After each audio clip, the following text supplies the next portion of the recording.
بص بقى، اللي نام نام واللي فضل صاحي هو اللي فاهم ايه اللي بيحصل. صدق او لا تصدق عزيزي المشاهد ان منتخب مصر لم يفز من قبل في المونديال، لذلك اليوم الاثنين والعشرون من يونيو سنة 2026 المنتخب الوطني من الساعة 4 لحد الساعة السادسة صباحا بتوقيت القاهرة كان في انفصام هادي النهاردة نسمع سلام الجوكر. بص حاجه حيله تحاولها سلمك بدل نعم نسفا نعرفها عليكم تحاول نعم نعرفها بابا سلمك بدل. ليه بقى؟ لان حضرتك الشوط الاول يعني كنا انبي بيلعب ريال مدريد، الشوط الثاني احنا منتخب مصر بيلعب نيوزيلندا بتوع الزبده عادي، هو ده منتخب مصر، ده الطبيعي وكتاب الله. بس انتوا فوقوا من انبي اللي كنتوا عايشين فيه الشوط الاول، جه يعني فينا جون الشوط الاول بقينا هو احنا بنعمل ايه يا جدعان؟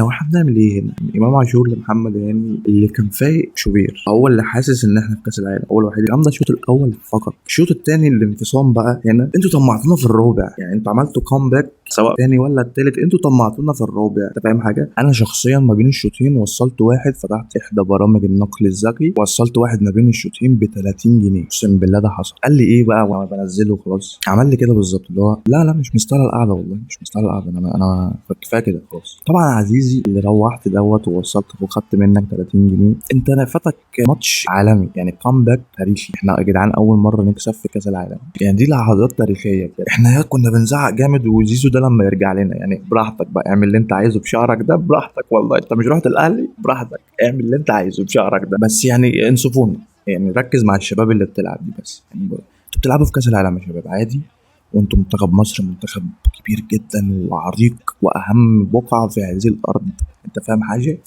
انتوا بتلعبوا في كاس العالم كلاعيبه مصر. انتوا شكرا على الشوط الثاني اللي انتوا قدمتوه ده، يعني الشوط الاول كان انبي بيلعب ريال مدريد، الشوط الثاني منتخب مصر كان بيلعب نيوزيلندا ملوك الزبده عادي. فافرحوا افرحوا، انتوا كمصريين لازم نفرح، لازم نفرح كلنا. افرح ياض، وكنا ماشيين بنبيب بيب بيب بيب بيب. حالات تاريخيه لازم تذكر. اللي بقى انت من العظماء اللي شافوا هذا الحدث التاريخي، ولا من الناس اللي هتتفرج على الملخص تاني يوم الصبح ومش عايشه معانا لحد دلوقتي؟ اعمل سبسكرايب، اعمل لايك للفيديو، اشوفكم في اقرب فرصه ان شاء الله. السلام عليكم.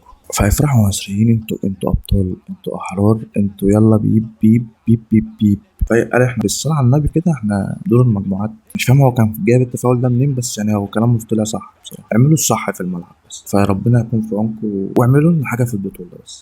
العبوا وركزوا بس، والله العظيم لا توصلوا. ده المغرب كعبك عالي عليها، المغرب دي خدت رابع عالم كاس العالم اللي فات، فلا ماتش مش طبيعي يا جدعان، وهي دي مكانه منتخب مصر وكتاب الله. انتوا اعتزلوا من انبي وروحوا منتخب مصر عادي. وانت يا زيزو يعني ما نشوف، يعني كمل براحتك بشعرك ده براحتك، كمل. ربنا يوفقك يا ابني ويشيل من عليكم الضغط كلكم يا شباب، وركزوا بس، انتوا منتخب مصر عادي، يعني صدقوا بس، صدقوا ان انتوا في المونديال وان انتوا شايلين الحمل ده. ربنا يكون في عونكم، وركزوا بس وخليكم ورا محمد صلاح وكابتن حسين.